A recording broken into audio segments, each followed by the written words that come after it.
Hey, this is Jared Walton, hardware editor at PCGamer.com. And if you haven't been following the news lately, the past 2 weeks have been pretty insane in terms of hardware. First off, AMD launched their Threadripper processors, which we previewed a couple of weeks ago and provided full benchmarks for earlier this week. And now, I've got a couple of more boxes. Now, we also previewed or at least talked about some of the technical details of AMD's RX Vega architecture, and now I've got the cards in hand and it's time to get set benchmarking.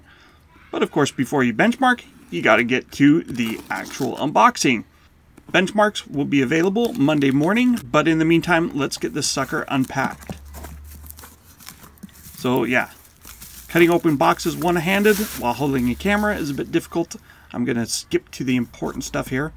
Opening up this first box, this is actually the Vega 56 card. So it's got the full review kit with a nice box, and as I open up that box here, you can see AMD has given us a lovely Vega embossed, engraved, whatever you want to call this, plastic tchotchke.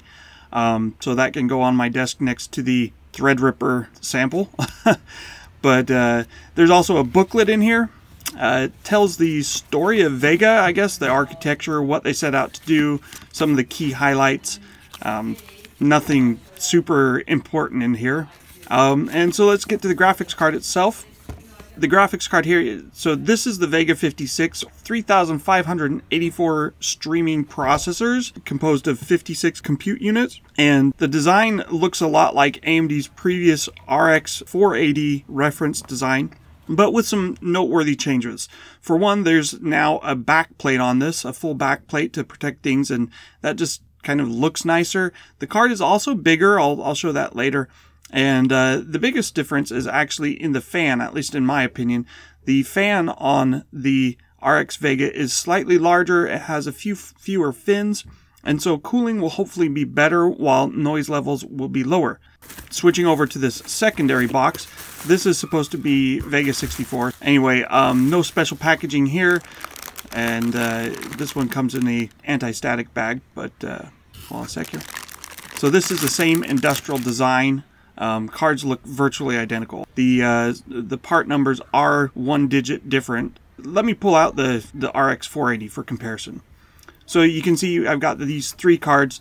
The 480, again, it's a smaller card, has a smaller fan, and if we look on the top, it used a single 6-pin PCI Express power connector, whereas both of these Vega cards have dual 8-pin power connectors.